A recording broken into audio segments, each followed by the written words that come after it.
দর্শক, শুভ সন্ধ্যা জানিয়ে শুরু করছি আমাদের সংবাদ প্রকাশের নিয়মিত আয়োজন সাম্প্রতিক। আপনারা জানেন যে সাম্প্রতিক যে সমস্ত বিষয় ঘটে থাকে সেগুলো নিয়ে আমরা এই অনুষ্ঠানে আলোচনা করি এবং আজকে যে বিষয়টি নিয়ে আমরা আলোচনা করব, আপনারা জানেন গত কয়েকদিন ধরে বাংলাদেশের বিভিন্ন জায়গায় যে খোদ রাজধানী থেকে শুরু করে কুমিল্লা, চট্টগ্রাম, সিলেট, নোয়াখালী এবং বিভিন্ন জায়গায় যে সাম্প্রদায়িকতার বিষ বাষ্প আহ, আমরা দেখলাম এবং হামলা, প্রতি হামলা, পুলিশি সংঘর্ষ, নিহতের ঘটনা দেখলাম। সেই সমস্ত বিষয় নিয়ে আজকে আমরা আমাদের এই আলোচনার বিষয় ঠিক করেছি সম্প্রদায় ও সম্প্রীতি। এই বিষয় নিয়ে আমাদের সাথে আজকে আলাপ করার জন্য যুক্ত হয়েছেন সাইফুর রহমান তপন, সাংবাদিক ও কলাম লেখক, এবং আরও যুক্ত হয়েছেন সকৃত নোমান, তিনি লেখক এবং বাংলা একাডেমিতে কর্তব্যরত রয়েছেন। আপনাদের দুজনকেই আমাদের এই অনুষ্ঠানে স্বাগত জানাই। আমি প্রথমেই সকৃত নোমান আপনার কাছে যেতে চাই যে গত কদিন ধরে, অর্থাৎ এই পুজোতে অষ্টমীর দিন থেকে কুমিল্লায় আমরা দেখলাম যে হনুমানের মূর্তির উপর পবিত্র ধর্মগ্রন্থকে রেখে তারপর যে একের পর এক ঘটনা ঘটে যাচ্ছে।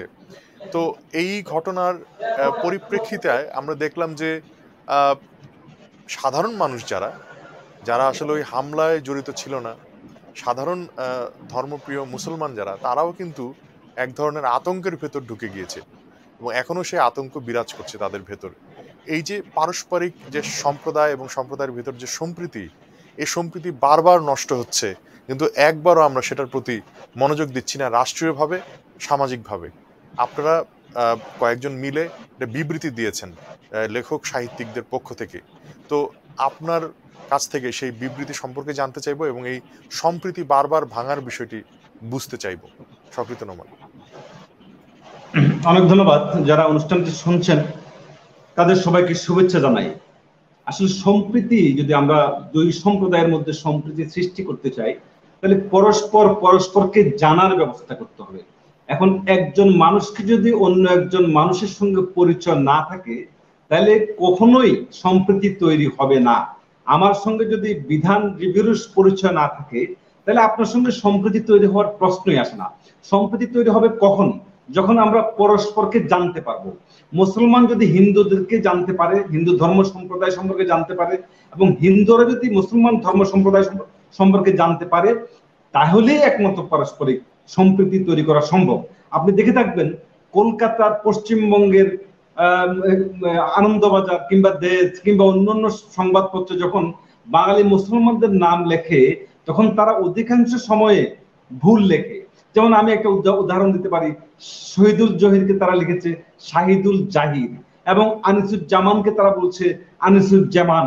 এই ধরনের সৈয়দ শামসুলকে তারা বলছে সৈয়দ শামসুল হক, বা বিকৃত করে নামটা বলছে, স্পষ্টভাবে শুদ্ধ উচ্চারণ তারা করতে পারছে না। এখন এটা হচ্ছে হিন্দু কর্তৃক মুসলমানকে না জানার ফলাফল। আবার মুসলমানরা যখন হিন্দু ধর্ম সম্পর্কে না জানে, কোন মুসলমান কিন্তু দেবী সরস্বতীকে, দেবী লক্ষ্মীকে কিংবা শিবকে, মহেশ্বরকে, দুর্গাকে এ সম্পর্কে কোনো জানে না। হিন্দু যে ঐতিহ্য রয়েছে, হিন্দু যে সাংস্কৃতিক ঐতিহ্য রয়েছে, সেই সাংস্কৃতিক ঐতিহ্য সম্পর্কে কোনো মুসলমানের ধারণা নাই।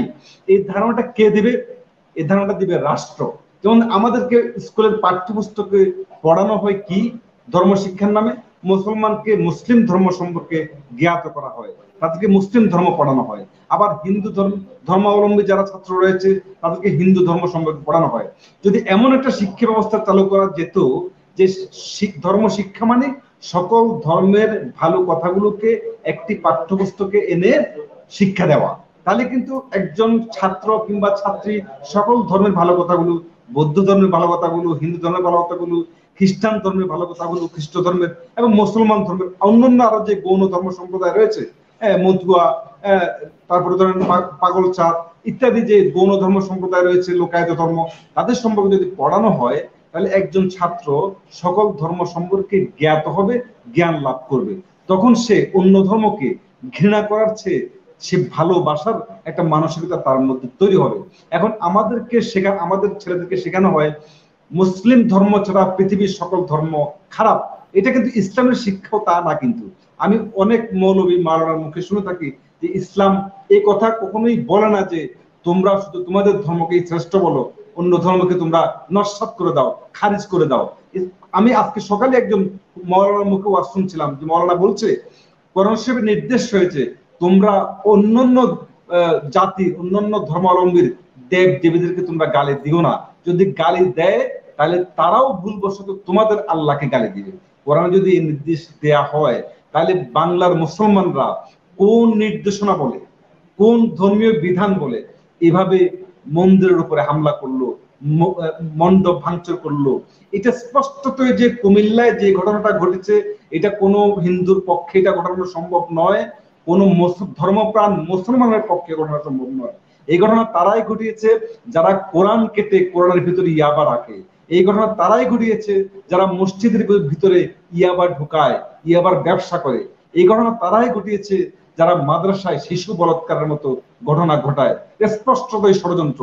সুতরাং ভবিষ্যতে যাতে এই ষড়যন্ত্র আর কেউ না করতে পারে এবং করতে গেলে মানুষ যাতে সচেতন হয়ে সেই ষড়যন্ত্রকারীদেরকে প্রতিরোধ করার ব্যবস্থা গ্রহণ করে, সেই মানুষদেরকে, সেই জনগণকে সচেতন করে তুলতে হবে। আমি বারবার করে বলছি, সমস্ত ষড়যন্ত্র, রাজনৈতিক ষড়যন্ত্র, ধর্মীয় ষড়যন্ত্র, সামাজিক ষড়যন্ত্র এবং অর্থনৈতিক ষড়যন্ত্র যদি আপনি ব্যর্থ করতে চান, আপনি নস্যাৎ করে দিতে চান, তাহলে আপনি জনগণকে আপনাকে শিক্ষিত করে তুলতে হবে, সচেতন করে তুলতে হবে।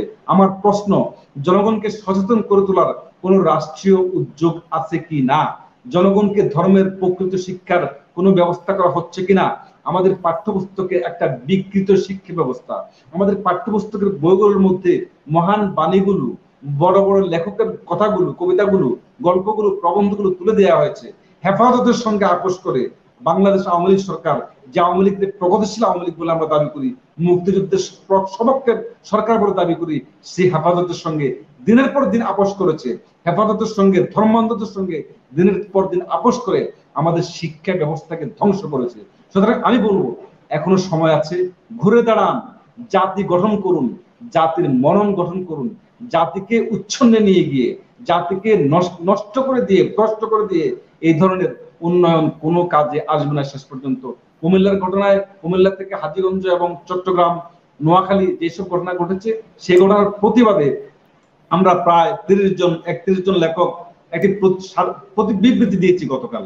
আজকে বিভিন্ন পত্রিকা, প্রথম আলো, ডেইলি স্টার, যুগান্তর, সমকাল, কালের কণ্ঠ, বিভিন্ন পত্রিকা আপনাদের সংবাদটি প্রকাশ করেছে। আমরা আমাদের অবস্থানকে স্পষ্ট করতে চাই যে কুমিল্লার ঘটনায় একটি স্বাধীন নিরপেক্ষ তদন্ত কমিটি গঠন করা হোক।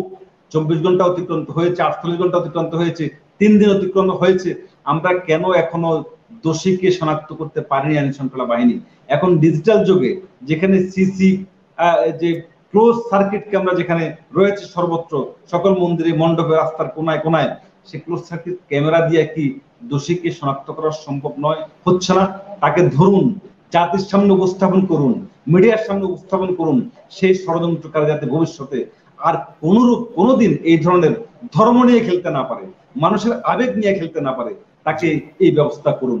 আমরা সরকারের কাছে বিবৃতির মাধ্যমে এই দাবি জানিয়েছি এবং আন্তঃধর্মীয় সংলাপের আয়োজন যদি যেন সরকার করে, ওই দাবি আমরা জানিয়েছি বিবৃতিতে। ধন্যবাদ। জি, এটা আপনারা খুব চমৎকার দাবি জানিয়েছেন এবং আমি ব্যক্তিগতভাবে বলি, গতকালকে আমি একটি কলাম লিখেছি এবং সেখানে আপনার কথাগুলি আসলে অনুরণিত হয়েছে। সেটি হচ্ছে যে বাংলাদেশে যে ধরনের শিক্ষা ব্যবস্থা রয়েছে সেখানে যেভাবে ধর্ম শিক্ষা দেওয়া হয় সেটা আসলে আমরা এবং তারা বা এইভাবে বিভাজনের পথে হাঁটে যদি একটি পাঠ্য বইয়ের ভেতর কম্পারেটিভ রিলিজিয়ান বা তুলনামূলক ধর্ম তত্ত্ব সেগুলো যদি পড়ানো হতো, পাশাপাশি নৈতিকতা, সততা সেগুলো যদি আলাদা আলাদা অধ্যায় করে পড়ানো হতো, তাহলে এই বিভাজন রেখাটি তৈরি হয় না একেবারে শৈশব থেকেই। সেটা আসলে খুবই একটা মানে যার কাণ্ডজ্ঞান রয়েছে তিনি আসলে এই কথাগুলো মানবেন এবং সেভাবেই শিক্ষা ব্যবস্থাকে ঢেলে সাজাতে বলবেন। আমরা জানতে চাইবো সাইফুর রহমান তপন আপনার কাছে যে গত কয়েকদিনের ঘটনায় একটা অদ্ভুত বিষয় আমরা দেখেছি প্রথমবারের মতো হয়তোবা, যে যখন সারা দেশে সাম্প্রদায়িকতার আগুন ছড়িয়ে পড়ছিল তখন বড় বড় 33টি টেলিভিশন রয়েছে বাংলাদেশে, সেটির একটিও, এমনকি একটি স্ক্রলও তারা চালায়নি এই ঘটনাগুলো সম্পর্কে। একজন সংবাদ কর্মী হিসাবে, সাংবাদিক হিসাবে আপনি এই অভূতপূর্ব ঘটনাটিকে কিভাবে ব্যাখ্যা করবেন? ধন্যবাদ আপনাকে। এখানে আমার যেটা প্রথম কথা সেটা হলো যে আমাদের মানে প্রথম ঘটনাটার এই যে ঘটনাটা ঘটলো কুমিল্লার যে ঘটনাটা, এবং তাকে কেন্দ্র করে বিভিন্ন জেলায় বিভিন্ন গত 3 দিন ধরে যে সমস্ত তাণ্ডব আমরা দেখলাম, আর একটা ঐতিহাসিক প্রেক্ষাপট আছে, সামাজিক প্রেক্ষাপট আছে এবং একটা রাজনৈতিক প্রেক্ষাপট আছে। সামাজিক প্রেক্ষাপটটা যদি আপনি খেয়াল করেন, সামাজিক প্রেক্ষাপটটা হলো আমাদের সমাজে একদম সাম্প্রদায়িকতার যে বিষ বাষ্প যে কথাটা আমরা বলে থাকি, সেটা প্রায় রন্ধ্রে রন্ধ্রে ঢুকে গেছে। সেটা এই যে আমার আগের বক্তা বিশিষ্ট লেখক শফিকুর রহমান যে বললেন যে হিন্দু মুসলমান তারা শত শত বছর ধরে, হাজার বছরের উপরে তারা পাশাপাশি থাকে, কিন্তু এটাই সত্য তারা পরস্পরকে ভালো করে জানে না, ভালো করে চিনে না। এবং সেখান থেকে আপনি যদি আরেকটু গভীরে যান তাহলে দেখবেন যে পরস্পরের প্রতি যে সন্দেহ, অবিশ্বাস এবং ঘৃণা, সেটা কিন্তু খুব মারাত্মক পর্যায়ে আছে। এটা আমরা চলতে ফিরতে, যেমন মুসলমানদের মধ্যে খুব অন্তরঙ্গভাবে কথা বললে এগুলো বেরিয়ে আসে, আবার একইভাবে অন্য কমিউনিটির মানুষদের মধ্যেও যে সংখ্যাগুরু সম্পর্কে সংশয়, ভয়, সন্দেহ ইত্যাদি অনেক কিছু থাকে। তো এই যে একটা বিষয় আছে, এবং আরেকটা বিষয় যেটা বললাম আমি, সেটা যে সামাজিক প্রেক্ষাপট সমাজে সাম্প্রতিক সময়ে আপনি খেয়াল করবেন, সাম্প্রতিক সময়ে আমি শুধু কয়েকটা ঘটনা আপনাকে বলছি বোঝার জন্য বিষয়টাকে, যে আমি এই যে দশমীর দিনে ঢাকেশ্বরী মন্দিরে যে অনুষ্ঠান হলো, প্রধানমন্ত্রীর ভার্চুয়াল উপস্থিতিতে যে অনুষ্ঠান হলো, সেখানে পূজা উদযাপন কমিটির পক্ষ থেকে, তাদের পক্ষ থেকেই সাধারণ সম্পাদক তিনি বলছিলেন যে 2009 সালে এখানে এই দেশে পূজা মণ্ডপ হয়েছিল 10,000টার মতো, এবং এবছর হয়েছে 32,000 প্লাস, 32,100 কতটা এরকম একটা পরিসংখ্যান তিনি দিলেন। এই যে 10,000 থেকে 32,000 পূজা মণ্ডপ হলো, তাহলে হিন্দুর সংখ্যা কি এখানে 3 গুণ বেড়েছে? বাড়ে নাই কিন্তু। তাহলে কেন? তার মানে বোঝা যাচ্ছে যে হিন্দু সমাজের মধ্যে উৎসব কেন্দ্রিক একটা উৎসাহ উদ্দীপনা তৈরি হয়েছে, এবং সরকারের দিক থেকে একটা পৃষ্ঠপোষকতা ছিল। সরকার 500 কেজি করে চাল দিয়েছে, অনেক পরিসংখ্যান আপনারা শুনেছেন, টাকা দিয়েছে, অনুদান দিচ্ছে যাতে উৎসবটা তারা করতে পারে। দ্বিতীয় আরেকটা বিষয় আছে, সেটা হলো যে আমাদের এখানকার সরকারি চাকরিতে, এখানে সময় নেই, আলোচনা করলে বোঝানো যাবে, আপনি যদি 90 থেকে ধরেন, তার আগে আমি বাদ দিলাম, আপনি একদম গ্রাফিক্যালি দেখবেন যে কিভাবে মাইনরিটি, বিশেষ করে হিন্দু সম্প্রদায়ের যে রিক্রুটমেন্ট, সরকারি চাকরিতে যে রিক্রুটমেন্ট, সেটা মারাত্মকভাবে কমে গিয়েছিল। 2% অথবা 2+ নেমে এসেছিল। কিন্তু এইটা এই সরকারের আমলে, এটা আমি বলছি আপনার মূলধারা নামে একটা পোর্টাল ছিল, এখন আছে কিনা জানি না, আমি এটা একসময় ফলো করতাম, এটা সম্ভবত জামাত মাইন্ডেড লোকদের এটা পোর্টাল ছিল, সেখানে তারা এই পরিসংখ্যানটা তুলে ধরেছিল যে 14%, তারা বলেছে 14% সরকারি চাকরিতে হিন্দুদের যে পার্টিসিপেশন সেখানে 14%। 14 যদি নাও হয়, এটা যদি 12% হয়, তাহলেও কিন্তু আপনি দেখবেন এটা চোখে পড়ার মতো। এখন আমরা এতে খুশি কি অর্থে? যে অন্তত রাষ্ট্রীয় পর্যায়ে রিক্রুটমেন্টের ক্ষেত্রে, চাকরির ক্ষেত্রে বা শিক্ষার ক্ষেত্রে বৈষম্য, রাষ্ট্রের দিক থেকে বৈষম্য হচ্ছে না, নাগরিকদের মধ্যে বৈষম্য হচ্ছে না। কিন্তু এটা কিন্তু আরো অনেকের চোখেই এটা একটা যন্ত্রণা, অনেকের জন্যই এটা একটা শিরোপীড়া, অনেকের জন্য এটা একটা ক্ষোভের বিষয়। এবং ফেসবুক খুললেই আপনি দেখবেন গত কয়েক বছরের যে তৎপরতা দেখবেন আপনি, একটা কমন কথা এখানে চালু করা হয়েছে। এমনকি প্রগতিশীল যারা বাম রাজনীতি করে, তাদের পক্ষ থেকে আমি দরজার আড়ালে এই সমস্ত আলোচনা শুনি যে হিন্দুরা এই সরকার আমলে ব্যাপক ক্ষমতাবান হয়ে গেছে, তাদের অনেক বার বেড়েছে, তাদের অনেক ক্ষমতাবান, তারা বিভিন্ন কর্পোরেশনের ডিজি, তারা বিভিন্ন প্রতিষ্ঠানে তারা খুব ভালো ভালো পোস্টিং তারা পাচ্ছে। সেটা আমি একটা অনলাইন পোর্টালে রিপোর্ট দেখেছিলাম, এসকে সিনহা সাহেব যখন আপনার জুডিশিয়াল সার্ভিস কমিশনের তিনি সেটা সম্ভবত চিফ ছিলেন, কারণ এর যখন আলাদা হয়ে গেল তখন সুপ্রিম কোর্ট থেকে এটা নিয়ন্ত্রণ করা হতো। কয়েক বছর আগে, আমি সালটা ভুলে গেছি, ৬২ জন রিক্রুট হয়েছিল, একটা পোর্টালে রিপোর্ট করা হয়েছিল যে ২৬ জন সেখানে মাইনরিটি সম্প্রদায়ের ভুক্ত, এবং সেখানে এই কমেন্ট করা হয়েছে যে মেধা কি সব মাইনরিটির মধ্যে?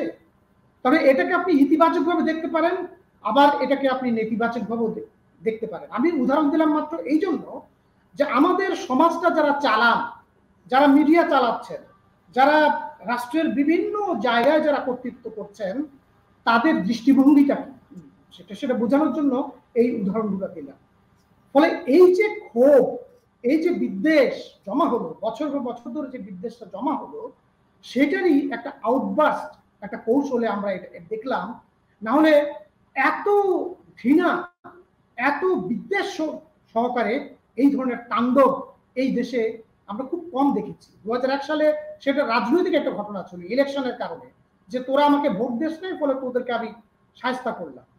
কিন্তু গত ১০ বছরে হিন্দু মুসলমানের মধ্যে এমন কোনো রাজনৈতিক ঘটনা এখানে ঘটেনি যে এই ধরনের আক্রোশের বহিঃপ্রকাশ আমরা দেখবো। গতকালকে ফেনীর যে ঘটনা, আমি ফেনীতে আমি দুজন মানে লয়ারের সাথে কথা বলেছি আজকে, তারা বললেন যে দশমীর দিনে তারা পারেনি, হামলা করতে পারেনি, কারণ সেখানকার রাজনৈতিক নেতৃবৃন্দ এক ধরনের প্রোটেকশন দিয়েছিল, মসজিদে তারা লোকজনকে বুঝানোর চেষ্টা করেছিল।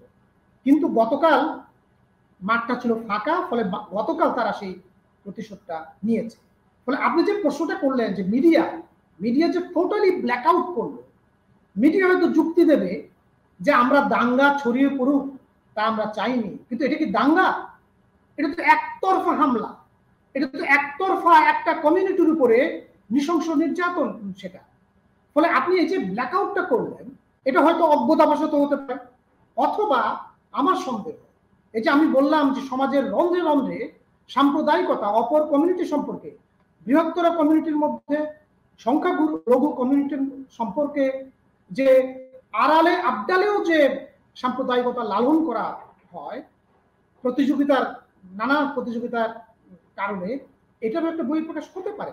সেটা তারা হয়তো বলবে যে না, আমরা তো চাইনি যে হামলা, কিন্তু আপনি যে ব্ল্যাকআউট করলেন, ব্ল্যাকআউট করার কারণে ক্ষতিগ্রস্ত হলো কে? ভিকটিম ক্ষতিগ্রস্ত হয়েছে।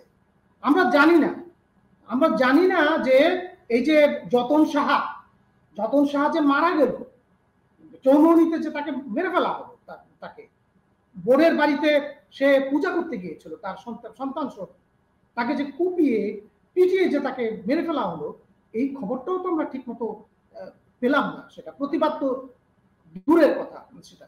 ফলে নানা ধরনের সংশয়, আতঙ্ক ডালপালা মেলেছে।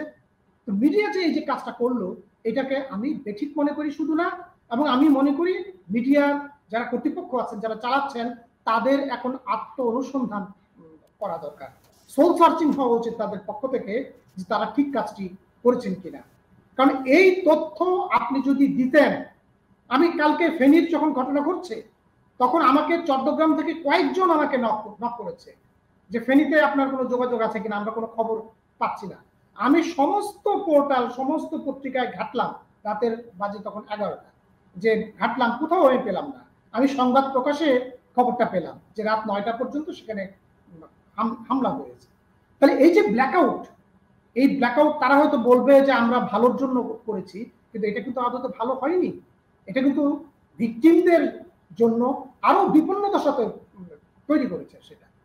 ফলে এই যে পরিস্থিতি আমরা দেখতে পাচ্ছি, যেমন এটা রাষ্ট্রে অ্যাডমিনিস্ট্রেশনে আমরা দেখতে পাচ্ছি, যেমন আমরা সমাজের মধ্যে আমরা এই বিষ বাষ্প আমরা দেখতে পাচ্ছি, ঠিক তেমনি আমার সন্দেহ যে মিডিয়ার মধ্যেও কিন্তু বিষয়টা আছে সেটা। তো ফলে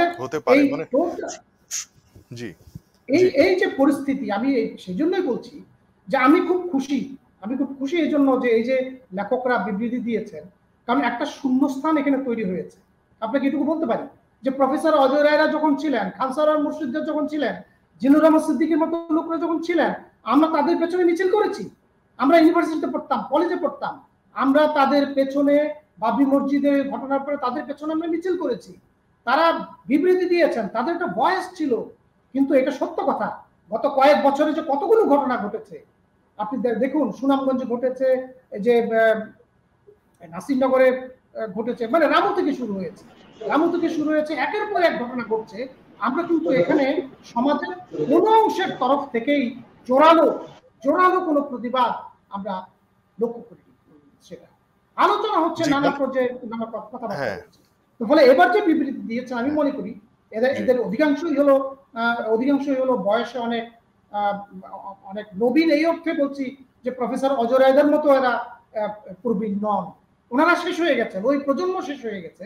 তাহলে একটা নতুন প্রজন্ম এখানে দাঁড়াক, যাদেরকে আমরা নাগরিক সমাজ বলবো, যাদেরকে আমরা বুদ্ধিজীবী বলবো, যারা এই জাতিকে অন্তত একটা দিশা দিতে পারে। আমি সেই জন্য তাদেরকে ধন্যবাদ জানাচ্ছি। জি, এটা তো ঠিক যে গণমাধ্যম তো আসলে সমাজ বিচ্ছিন্ন কিছু নয় বা রাষ্ট্র বিচ্ছিন্ন কিছু নয়, তারা সমাজেরই অংশ এবং সমাজেরই মানুষ সেখানে কাজ করেন। কাজে একটা বিষয় আমার কাছে খুব অদ্ভুত নয়, মানে এটা বাস্তবতা। সেটি হলো যে দিনের পর দিন ধরে আমরা যে ধরনের ধর্মচর্চা বা সাংস্কৃতিক এক শূন্যতার ভেতর দিয়ে চলছি, সাংস্কৃতিক চর্চার যে ভয়াবহ আমি বলবো যে একটা ভ্যাকুয়াম বা শূন্যতার সৃষ্টি হয়েছে। না আছে আমাদের পাঠাগার, না আছে আমাদের কালচারাল প্রোগ্রাম বা সাংস্কৃতিক অনুষ্ঠান যে সমস্ত হতো, যাত্রাপালা বা নানা ধরনের লোকজ যে সমস্ত অনুষ্ঠান হতো, সেগুলো আসলে আমাদের সমাজ থেকে উঠে গেছে, এখন নেই বলতে গেলে। মানুষ অনেক বেশি বিচ্ছিন্ন। তো এর মধ্যেই গড়ে উঠেছে বিদ্বেষ, উন্মাদনা, ধর্মের প্রতি উন্মাদনা এবং এক ধরনের মৌলবাদী চিন্তার যে আমি বলবো প্রকাশ, সেটা আসলে অনেক বেশি ঘনীভূত হয়েছে। বলতে গেলে বারুদ জমায় ছিল, সেখানে শুধু আগুন ছুড়ে দেওয়ার পালা। সেখানে আগুন বারবারই ছুড়ে দেওয়া হয় এবং সেটা দাউ দাউ করে ওঠে। এই যে ভেতরে ভেতরে বিদ্বেষ পুষে রাখা এত মানুষ, যারা ডাক দিলেই বেরিয়ে আসে, এই বিদ্বেষ পুষে রাখা মানুষগুলোর এই গত এক যুগ বলি বা গত 20 বছর বা 10 বছর বলি, এটা কি করে আসলে সম্ভব হলো? মানে আমাদের চোখের সামনে দিয়ে কিন্তু সম্ভব হলো। এটা কি আমরা আসলে কোনোভাবেই চিহ্নিত করতে পারলাম না? আমরা যারা সংস্কৃতির কথা বলি, শিল্প সাহিত্যের কথা বলি, তাদের চোখের ভেতর সামনে দিয়েই তো হলো। সক্রিয় নোমান, আপনার কাছে জানতে চাইবো এই বিষয়টা আসলে আপনার কি মনে হয় যে কি করে সম্ভব হয়ে উঠলো? ধরুন, বাংলার ইসলাম সবসময় একটা সহনশীল একটা ইসলাম বলে আমি মনে করি। ভারতবর্ষে যে ইসলাম এসেছে সুফিবাদের হাত ধরে, সুফিদের হাত ধরে বাংলাদেশ এবং ভারতে, সেই ইসলামের সঙ্গে মরু আরবের ইসলামের কোনো মিল নাই। মরু আরবের ইসলামে ওয়াহাবিবাদী যে ইসলাম, ওই ইসলাম কট্টর ইসলাম। ভারতবর্ষের ইসলাম সদাই উদার। আমরা শান্তির ধর্মকে সবসময় শান্তি হিসেবেই গ্রহণ করেছে বাংলার মুসলমানরা।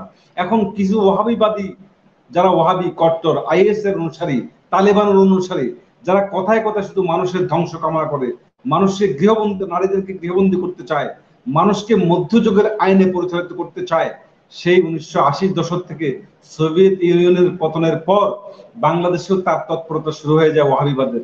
সেই ওয়াহাবিবাদী তৎপরতার কারণেই কিন্তু আজকে আমাদের সমাজটা একটা, ওই যে বললাম, অস্থির হয়ে উঠেছে। আমাদের সমাজটা তার দিশা হারিয়েছে, তার মার্গ হারিয়েছে, তার গতি হারিয়েছে। যে সহিংসতার চর্চা আমাদের মধ্যে ছিল, যে উদারতার চর্চা আমাদের মধ্যে ছিল, সেই উদারতা এবং সহিংসতা আমাদের মধ্যে থেকে উঠে গিয়েছে। সেই উঠে যাওয়ার কারণেই 90-এর দশকে আমরা শাহ আব্দুল করিমকে আক্ষেপ করতে শুনি, আগে কি সুন্দর দিন কাটাইতাম গ্রামের নওজোয়ান হিন্দু মুসলমান। 90-এর দশকে এই আক্ষেপ করছেন শাহ আব্দুল করিম। 90-এর দশকের আগে, 80 আগে কিন্তু আমাদের সমাজটা এরকম ছিল না। এই সমাজটা এরকম না, এরকম হয়ে যাওয়ার প্রধানতম কারণ, আপনি একচেটিয়া ধর্মান্ধদেরকে সমাজ ইজারা দিয়ে রেখেছেন। সমাজে এখন সবচেয়ে বেশি হয় ওয়াজ মাহফিল।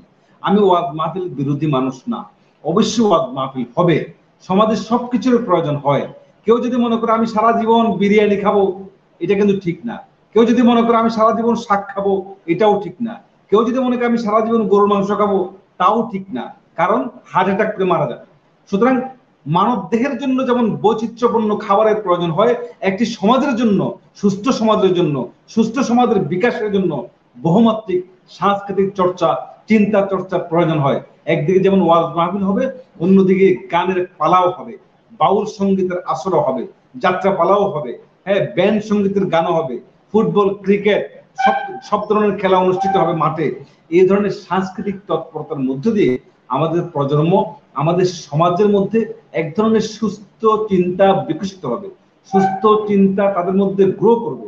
এখন আপনি শুধুমাত্র অ্যান্টিবায়োটিক দিচ্ছেন, সমাজের সমস্ত ধর্মের কথা শোনাচ্ছেন, পরকালের কথা শোনাচ্ছেন, কতক্ষণ কাহা তো তারা এখন ধর্ম মানেই তারা তাদের মধ্যে এখন বুঝতেছে যে ধর্ম মানে হচ্ছে অপর ধর্মকে অপমান করা, ধর্ম মানে হচ্ছে অপর ধর্মের মূর্তি পূজা যেসব প্রতিভা রয়েছে সেগুলোকে ভাঙা। ধর্ম তো আসলে তা না। ধর্ম কি তা শিখায়? আমার তো মনে হয় না ইসলাম এত উচ্ছৃঙ্খল ধর্ম। ইসলাম মানুষকে এরকম অশান্ত শিক্ষা দেয়, এটা অন্তত আমি বিশ্বাস করি না। প্রত্যেক ধর্মের মধ্যেই ভালো কথা রয়েছে। আমরা সেই ভালো কথাগুলোর চর্চা কেন মানুষের কাছে পৌঁছাই দিতে পারি না? আমাদের আলেম সমাজ কেন মানুষকে ধর্মের প্রকৃত বাণীটা পৌঁছে দিতে পারে না? আমাদের কালচারাল যে অ্যাক্টিভিটি, এই অ্যাক্টিভিটি এখন বন্ধ হয়ে গিয়েছে। সরকারকে এখনই ভাবতে হবে আমাদের সাংস্কৃতিক চর্চার একটা বাউল গানের আসর, একটা সঙ্গীতের আসর। যেমন দেখতাম আমরা আমাদের 20 বছর আগে ঢাকা থেকে জেমস গিয়া, মমতাজ গিয়া বিভিন্ন জায়গায় গান করছে, কনসার্ট করছে, সেগুলো কই? হারাই গেল কেন? কারা করতে দিচ্ছে না? বাধা দিচ্ছে কে? এই কারণগুলোকে চিহ্নিত করতে হবে। শুধু একমুখী কোনো কিছু চর্চা সমাজের জন্য ক্ষতির কারণ হয়ে দাঁড়ায়। বহুমাত্রিক বহুমুখী চর্চা লাগবে। ধর্মের চর্চা, সংস্কৃতির চর্চা, ইতিহাসের চর্চা, নাটকের চর্চা, গানের চর্চা, সবকিছুর চর্চার মধ্য দিয়ে একজন পরিপূর্ণ মানুষ, সুপারম্যান, ইনসানে কামিল হয়ে উঠবে। নাইলে আমাদের কোনো মুক্তি নাই, আমাদেরকে কেউ রক্ষা করতে পারবে না। কতক্ষণ আপনি পুলিশ দিয়ে রক্ষা করবেন? পুলিশ আপনি সারাক্ষণ গুলি করবেন, হ্যাঁ, আপনি মেরে ফেলতে পারবেন, কিন্তু কারণ মাথায় যদি অন্ধকার ঢুকে যায় সে গুলিকেও ভয় করে না। এটা কিন্তু আপনি মাথায় রাখতে হবে। জি, সামাজিকভাবে যদি সচেতন করা না যায়, শিক্ষা, তার দীক্ষা এবং সামাজিক পারিবারিক যে গড়ে তোলা, সেটার ভেতর দিয়ে যদি আসলে সত্যিকার অর্থে মানবিক বোধ জাগ্রত করা না যায়, তাহলে এই সাম্প্রদায়িকতার বিষবাষ্প এবং সেটা বিষবৃক্ষ হয়ে বেড়ে উঠবে। আমি সাইফুর রহমান তপন, শেষের দিকে আমরা চলে এসেছি, আপনার কাছে জানতে চাইবো যে এই যে সম্প্রীতি আবারও তো নষ্ট হলো, মানে এটি একটা আরেকটি তারিখ যোগ হলো আমাদের যে এই সাম্প্রদায়িক ঘটনার এই যে দীর্ঘ ইতিহাস রয়েছে। যদি আমি একেবারে 47-এর আগের থেকে এই পর্যন্ত ধরি, সেখানে একটি তারিখ যোগ হলো, তাহলে সম্প্রীতি কি এখনো সোনার হরিণ রয়ে যাবে? আপনার কি মনে হয়? মানে যদি আপনার মতো করে ব্যাখ্যা করতেন ছোট করে। এখনকার যে বাস্তবতা, আমাদের যে বাস্তবতায় আমরা আছি, সেই বাস্তবতায় আপনি খুব বেশি কিছু আশা করতে পারেন না। সেটা আপনাকে এই বাস্তবতা পাল্টানোর জন্য প্রথমে কাজ করতে হবে। সেটা এই যে এখানে আলোচনা হলো, বললেন আমাদের সহ আলোচক, তিনি বললেন সেটা যে আমাদের এখানে যে ধর্ম, সংখ্যাগুরুর যে ধর্ম, বিশেষ করে সংখ্যাগুরুর ধর্ম বলতে আজকে যেটা বুঝি, ইসলাম বলতে আজকে আমাদের সামনে যেটা নিয়ে আসা হচ্ছে, সেটা আর যাই হোক, ছোটবেলায় আমরা যে ইসলাম শিখেছি সেই ইসলাম না। সেটা এটা একদম এক বাক্যে স্বীকার করতে হবে।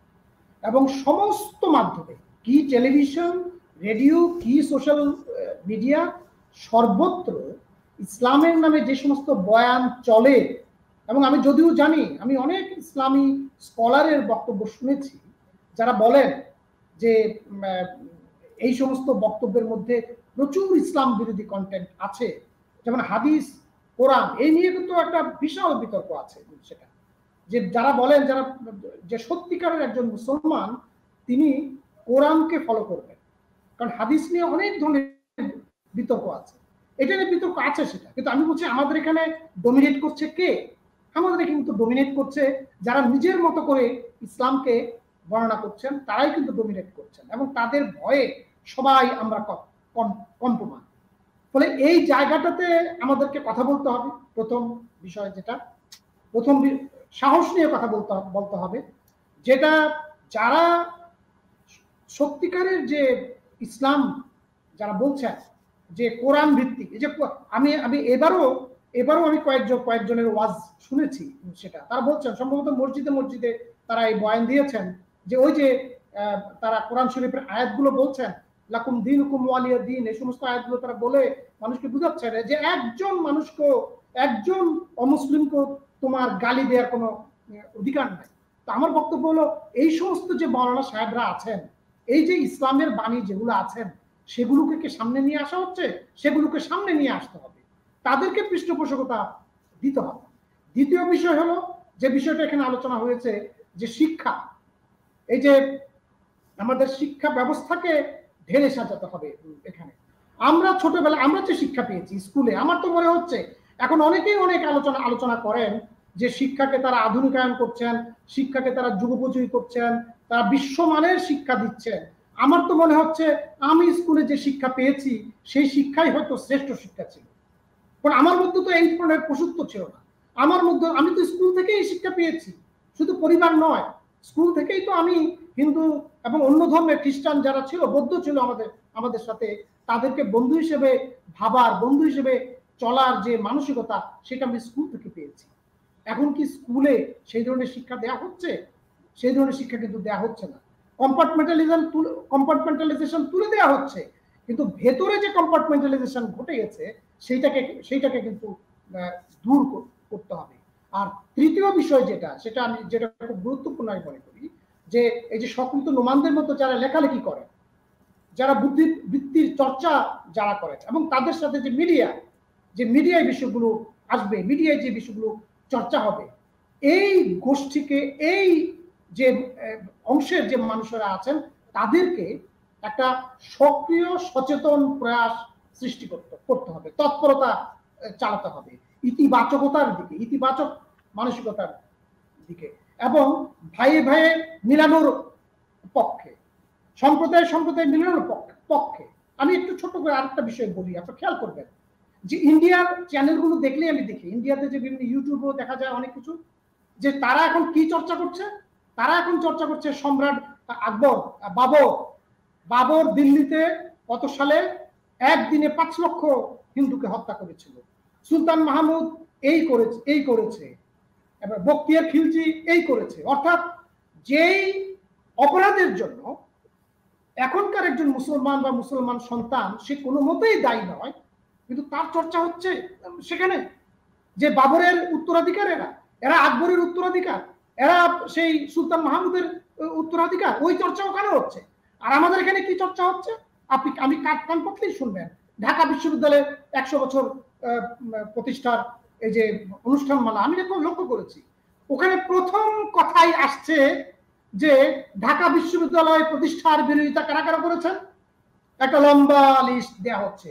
স্যার আশুতোষ মুখার্জি করেছেন, এবং সেখানে ভুলভাবে রবীন্দ্রনাথের নামও ঢুকিয়ে দেওয়া হচ্ছে। স্যার আশুতোষ মুখার্জি জীবনে কি শুধু এই কাজটাই করেছেন? আমাদের শেরে বাংলা একটা ফজলুল হক, মুসলমানদের অত্যন্ত প্রাজ্ঞ নেতা, শেরে বাংলা ফজলুল হক স্যার আশুতোষ মুখার্জির ছেলে শ্যামাপ্রসাদ মুখার্জিকে বলতেন সহোদর। তাহলে কেন তিনি তাকে বলতেন সহোদর? নিশ্চয়ই তার আরো অনেক ক্ষেত্র আছে, আমরা কি সেই আলোচনাটা করছি? কিন্তু আমরা কিন্তু এই প্রজন্মের কাছে কি তথ্য তুলে ধরছি যে স্যার আশুতোষ তোমার বিশ্ববিদ্যালয়ের বিরোধিতা করেছে, হিন্দুরা এটার বিরোধিতা করেছে, হিন্দু জমিদাররা এই নির্যাতন করেছে। অর্থাৎ 100 বছর আগে যেই ঘটনাগুলো ঘটে গেছে সেই ঘটনাগুলো আমরা যখন এখন নেতিবাচক ভাবেই যখন চর্চা করছি, তখন কিন্তু এই প্রজন্মের মানুষের কাছে কোনো সম্প্রীতির বার্তা যায় না। এবং দিল্লিতে যে চর্চা হচ্ছে, কলকাতায় যে চর্চা হচ্ছে, যে কারণে আজকে মুসলিম সমাজকে সেখানে দায়ী করার চেষ্টা করা হচ্ছে বাবরের দোষে, আকবরের দোষে, আওরঙ্গজেবের দোষে, সুলতান মাহমুদের দোষে। ঠিক এখানেও কিন্তু এই ঘটনা ঘটছে যে সেই হিন্দু জমিদারদের যারা নির্যাতন করেছে তাদেরই উত্তরাধিকার যেন আমার এই হিন্দু ভাইটি, আমার এই হিন্দু পার্টিটি। ফলে এখান থেকে আমাদের বেরিয়ে আসতে হবে। আমি বলছি না ইতিহাসের সত্য আমরা কি আড়াল করে রাখবো, না আড়াল করে রাখবো না, কিন্তু এই আলোচনার কিভাবে আমরা বিষয়গুলো উপস্থাপন করব, কিভাবে আমরা এগুলো চর্চা করব, এগুলো মনে হয় আমাদের চিন্তা করার সময় এসছে। এই কথাগুলোই আমি আপনার কাছে বলতে চাইছি। জি, এটা খুবই গুরুত্বপূর্ণ বিষয় যে সত্যকে কিভাবে বলবো, বা সত্য আসলে সব জায়গায় একইভাবে উপস্থাপন করা যায় কিনা, বা উপস্থাপনের ধরনটির উপর কিন্তু নির্ভর করে আসলে আমার মনোভঙ্গিটা কি এবং আমার উদ্দেশ্যটা কি। আমরা চাই যে সম্প্রদায় তো থাকবে, বিভিন্ন সম্প্রদায়ের মানুষ আছে বলেই তো পৃথিবী এত বৈচিত্র্যময়, সমাজ এত বৈচিত্র্যময়, কিন্তু কাজী নজরুল ইসলামের কথাকে ধার করে বলতে হয় যে গালাগালিকে আসলে গলাগলিতে পরিণত করতে হবে। তাহলেই আমাদের এই যে সম্প্রীতির কথা বলছি, সম্প্রীতি প্রতিষ্ঠা হবে সত্যিকার অর্থে, এবং সেটা করার জন্য যা যা করা প্রয়োজন রাষ্ট্রীয়ভাবে, সামাজিকভাবে, সেটা যেন আমরা একেবারে তালিকা করে যদি করতে পারি, তাহলে হয়তোবা যেই সাম্প্রদায়িকতার বিষ বাষ্পের কথা আমরা বলছি সেটা মানে একটা আমাদের পরিবর্তন চারপাশ আমরা থেকে প্রত্যাশা কেটে যাবে। করতে পারি। জি, ধন্যবাদ সাইফুর রহমান তপন এবং সক্রিয় নোমান, আপনাদের দুজনকে। আজকের মতো আমাদের এই সংবাদ প্রকাশের সাম্প্রতিক অনুষ্ঠান এখানেই শেষ করছি। দর্শক, আপনারা যারা এই অনুষ্ঠান দেখলেন তারা নিশ্চয়ই সাম্প্রদায়িকতাকে ঘৃণা করবেন এবং মনে মনে অসাম্প্রদায়িক হয়ে ওঠার চর্চা করবেন। সবাইকে ধন্যবাদ।